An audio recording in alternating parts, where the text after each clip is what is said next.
What's Hope at Crafty Hope? I am just about ready to get started on the Seek, Gather, Create Challenge Week 4 for Summer 2022. This challenge comes from Lisa, Tina, Jana, Melanie, and Laura. I will have links to them below. This week we are gathering these 5 things. A deer. I immediately thought of this set I have. It's an artsy set. It's a stamp and die set that I went ahead and stamped and cut out these 3 deer heads. And maybe later I think I've got another stamp set that has a deer in it too, but I already got these done. So I've got these. I also have the stamp if I just want to use the stamp, and then I've got the like where I cut it out from, so if I want to use that instead, you'll see. So I've got deer. So we'll see. That one I think is the hardest one for me. Then there's use a stencil, so I've pulled out a couple of stencils just to, we'll figure it out. Something see-through. So I think I'm going to use this clear crackle paste because once it's dry as clear crackle, you can see through it. So that's going to be my something see-through, I think. Arcs, I pulled out a couple of my hand-carved stamps that have arcs in them. And then something orange, I went ahead and grabbed a Distress Oxide maybe to go with these stamps and Spice Marmalade. But I also have some embroidery floss in an orange because... yeah, I've been on a kick with the embroidery floss and my Seek, Gather, Create lately, so we'll see how that goes. Alright, so I think I'm going to use this junk journal that I've got, and I'm going to do a spread, I think. So I've got these 2 pages here that I'm going to work on. So I'm going to try to keep an eye on my battery because it looks like it's getting low. Yeah. And I guess get started here on this in a minute. I also pulled out some different papers for collaging because that's how I tend to start these things. So I think I'm going to pen down these pages and get started. So I'm pulling out a couple of clips that I'm just going to, get those pages down with. I don't necessarily need it on the right side, but anyway, whatever. And then I've got those papers, and I'm going to start tearing them down and use my Oohoo glue stick to do a little collage. That's partly to make these 2 pages cohesive, since the one on the left is blank. I think it's the back of a map somehow. Yeah. I don't know how I ended up with a map that doesn't have anything on the back side. Yeah, maybe it's a poster. I don't know. And then that right side, of course, has a bunch of different things, some sculpture art. I guess it must be from an art book that I had. It looks like I coffee or tea dyed or maybe rust dyed that paper. It's got some of its own markings on it. So I'm just trying to make these 2 cohesive and kind of get started. For me, starting with collage, it gives me something to do while I'm exploring the pages and how they feel to me. And it gets over that fear of the blank page. I've put something down. I've already messed it up. I can keep messing it up. I say messing it up loosely, but taking it from its original form, I suppose. Excuse me. Sorry for the cough. I'm still getting over COVID. Just a little bit of cough and fatigue laugh. I'm tired of it, but that's okay. It could have been very much worse. So, all right. So what have I put down? I have there was a book page. I was altering the book to use as a journal and tore out a bunch of pages, and they're really thick, nice pages, but I'm just using them for collage. And then there's some notebook paper, and then a part of a handwritten letter. And then I've got this piece of, I don't even know what that paper is, that I took India ink at some point and decided to just make some collage fodder-ish stuff, just some marks to use as collage. And so I'm tearing these into little strips of the design I have on there and just gluing those down. Like I said, I didn't know what I was going to do. And then for some reason I hadn't used any Payne's Gray in a while. It's one of my favorite things. So I pulled that out and I had a cup sitting on my desk I'd used for something else. I think for my 4 core challenge that you'll probably see Saturday. But I that was all dried up, so I put that in there and wet that down because this particular Payne's Gray gets real shiny if you use it in its true form, and I don't really like it shiny, so I like to water it down so it's not so shiny. And I'm moving around. I had no idea I was going to do this. It was not part of the things we were to seek and gather, but I felt like I wanted that Payne's Gray on there. And super watery at that. So I'm getting that on there. I think I'm going to dry this real quick once I get it on there because it's absolutely wet. Yep. Gonna dry this up. And then I'm going to bring in that stencil. I grabbed this Tim Holtz stencil. It's a little one. And then that is some Lucas acrylic paint in titanium white and a little cosmetic sponge. And I'm going to stencil. I love this stencil. It's probably one of my favorite things about this page in the end is the stencil. I don't know why I don't use it more often. It's one of those things that when I found it and pulled it out, I was like, ooh, this is pretty. So, yeah, we may be seeing this more later because it did just beautiful. So, and the white worked out really nicely on that Payne's Gray. So, I'm trying to make sure that some of the darker areas is where I'm putting the stencil. And you see, I got a little too much of that paint on my sponge there on the right, but that's fine. It's, this, I know when I put this down, it's not going to be the focal element of this because I'm putting it all over, and when it's all over, it can't be a focal. So, yeah. But, yeah, at some point, I may have to make these flowers in this stencil a focal. All right, so what do I do next? I think I decided to go ahead and bring in one of my stamps. I've got this arch stamp that I created. Y'all, I don't remember what I created it for. I think it was another challenge at some point that had to do with arches or something like that. Or maybe it was when I did the Gothic arches. I'm not real sure. But I made the stamp, and I'm using that Spice Marmalade Distress Oxide to just stamp this around, and I really like this on here. I knew that the Distress Oxide, because it's so opaque, would work fine on top of that Payne's Gray. And it's one of the things I like about the Distress Oxides is the opacity of them. The darkness of them goes over pretty much anything. And then I wasn't really digging the structure of the outside of the stamp, so I'm going to take a wet paintbrush and just kind of blur that. Y'all, this is one of my favorite things to do with a stamp and Distress Oxide is to just blur the outside, get some of that color to move around on the page. I think I just did this on day 1 of the Ugly Art Club 5-minute challenge. But yeah, so you can see it there as well. And y'all, do you see how yummy that right there in the middle of this spread where that orange kind of is bled out is so yummy. I'm so glad I won't cover that up. So since I did wet that down, I am going to dry it real quick. And then I decided that once I got it dry that I wanted some splatter, some of that orange elsewhere on there, but not more stamps. So I used a little piece of acetate and put some of that stamp on there and sprayed it with my Distress sprayer. And now I'm just making like intentional splatters and where the stamp isn't, where I think I need a little more color on the page. And yeah, so that's what I'm doing. Putting that orange, and that's going to be the main color kind of for this. I'm going to use another color on here, but that orange is kind of the main color for this page. So I dry it again, and now I am thinking about my deer. So I thought I was going to use one of the stamps I had cut out, but instead I'm going to use, what do you call that? Is that the negative space of it that I've got here? And I thought about, I don't know. I really like this blue on here with the orange and the Payne's Gray, or this, I don't know, whatever color that is. I couldn't figure out what I had made that with. So I'm going to eventually add bits of these torn pieces onto the page to make it a little more cohesive. But I like this. Yeah, there is where I'm like, oh yeah, I'm going to need that on there. Sorry, my brain's not in focus right now. So I decided to go ahead and start using that clear crackle paste, and what I decided to do, I'm using just a palette knife, and I'm going to spread it on top of where I've got my flowers and make them kind of crackly. It also helps preserve them a little bit.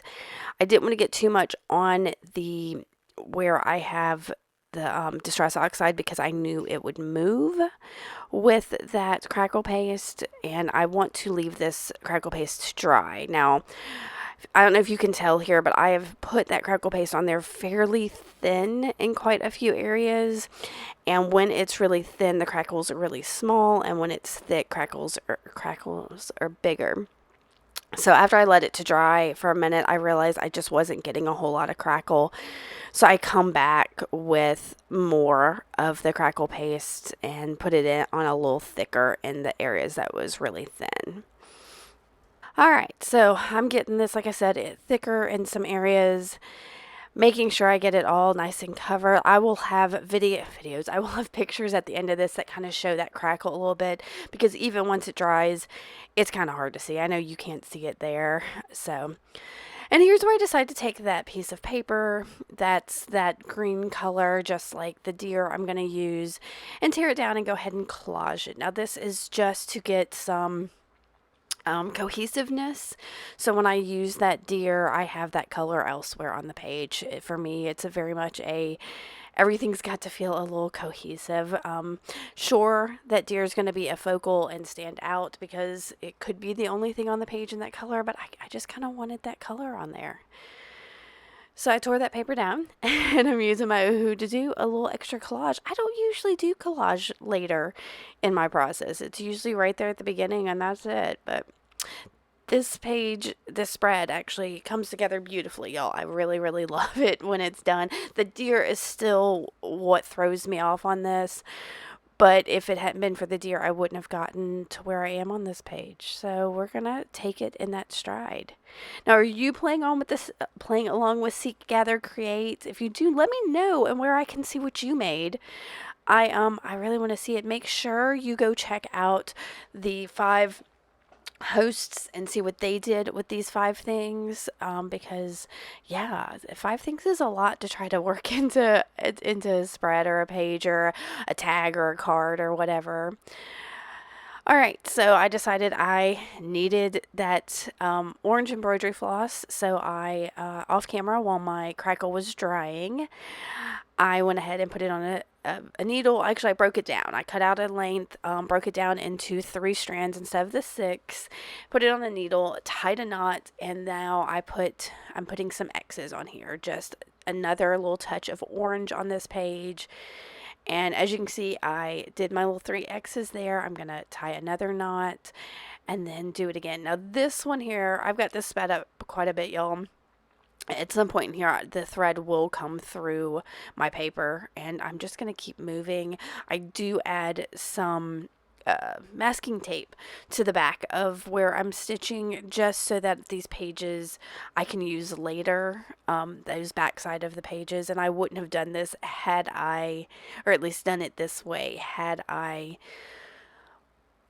already done something on those backside of these pages. So it worked out. I think is this the one I tear through? I don't know. I may have already done it. Like I said, I've sped this up quite a bit so that it's not too tedious for y'all to watch me do this. Oh, maybe that's where I tore it through. I was like, what am I going to do? But I just kept moving. Just keep going. It's fine. You might be able to see in the close-ups where it got torn, but yeah. And y'all, I didn't even tie that one off. Since I knew I was going to put that tape down, I just taped it all down. And let's see, also while my crackle was crackling, I found this piece of rust-dyed fabric. I think it's just a flour sack towel, possibly one from the Dollar Tree. I've been using those quite a bit. And I'm going to break it down just because it's also kind of orange, and I think it'll back that deer very nicely. So I'm going to use my Oohoo glue stick to stick it down, thinking that, both the fabric and that paper are really thin. It'll be fine. We'll be adding more to it in a little bit. It's not fine. There's so many little pieces to the antlers of this that it just sticks up. I'm going to start here by trying to glue it there, and it's a mess, y'all. I'm a mess. So I'm going to try doing that. I've got my thread there. I'm going to try to figure out where I want that deer based on like what's already on the page and the crackle and everything. I tied off another piece of thread there, and now I'm doing a few more of these stitches. Let's see. Yeah, I got a knot there that I tried to work out. It's, thank goodness I've got this sped up 4 times, because, yeah, I fiddled with that far too long. So I'm finally just going to cut it, knowing that I'm going to tape that backside. I'm not going to worry about it. So I'll tie another knot and finish out doing my stitches here on the page. And then I'll move over to my deer, because I want, even though I've got that rust dyed fabric there, I know I also want some of the stitches also on that faux gold, again for the consistency. So I'll tie, I think, one more knot on my thread, and then I'll do I think 5 stitches, 3 on one side, 2 on the other. I don't know why the late changed there. That's weird, y'all. It's been, the weather here's been it's been raining for, I don't know, something like weeks, months, I don't know. So it's been dark for days. I can't get over it. All right, so there's 2 stitches, and I'm going to do a third here, and then I'll move to the other side of the fabric, and I won't cut it off there. I'll just move because I'm at the tail end of it. And then I'll do 2 more little X's over here. Like I said, this is just for texture to bring that orange in. I don't know. I've been all about the stitching lately. I really enjoy working with the needle sometimes. So, and I like what it does to a page for the texture. Y'all, I'm just trying to fill the space up with words now. I think this one is kind of long, but like I said, I really like how it came together. So I'm going to tie off the back of this just super quick. And then I think, is this where I'm going to look at my small talk stickers, maybe? Yes. And so I ended up picking out one that says, "Darling, you are a work of art." And I picked that one because the darling part made me think of like deer, like my dear, you are a work of art. And that being a deer, I don't know. It was just kind of the play on words for me. So I picked that one out. I'm going to go ahead and use my matte gel medium to stick down the fabric. I'm just using a nasty paintbrush, and I'm making sure I get it on that sticker too, because they always have a trouble sticking down. And I'm going to go ahead and get that just where I want it, pat everything down. And as I am working with it, I'm starting to realize that deer is just not sticking down on the fabric the way I want it to. So I start trying to apply matte gel to the back of it, and I finally just smear matte gel over the whole thing. You'll see here in just a second. I'm like, I want to, yeah. So I'm still trying to get it to stick down here. And more little bits of pieces sticking down, getting super fiddly. Yep. And there you're like, oh, never mind. Just whatever. I'll just spread this overhead. And so when I do that, I'm like, oh, but what if I do it with the crackle paste? And that way I can bring the crackle paste also onto the deer. So I use my finger just to spread the crackle paste on there. I wish I had let the matte gel dry first, y'all, because this doesn't end up really crackling. I'm going to leave it to dry, and it never really crackles. And I think that's because that matte gel wasn't dry. But it's okay. It's whatever. And I decided I needed some gold. So I've got my Liquitex acrylic ink in gold there, and a fan brush, and I'm going to do some gold splatter over the whole page. And I think I'm going to dry it and come back and do some more splatter. And that'll be it. Like I said, this one, it was a long one. I thank you for sticking through me with it. It's really gorgeous. I hope I got enough pictures for y'all at the end to really let y'all see the details of how fab it is between those, like I said, those stencils and the gold splatters and the crackle, and I love it. I hope you love it too. Let me know what you think, if it was too much, not enough. what you would have done if you're playing along, all those things. I love hearing from y'all. So thanks so much for coming by and watching. Give me a thumbs up. Make sure to subscribe, and I will see y'all later. Bye.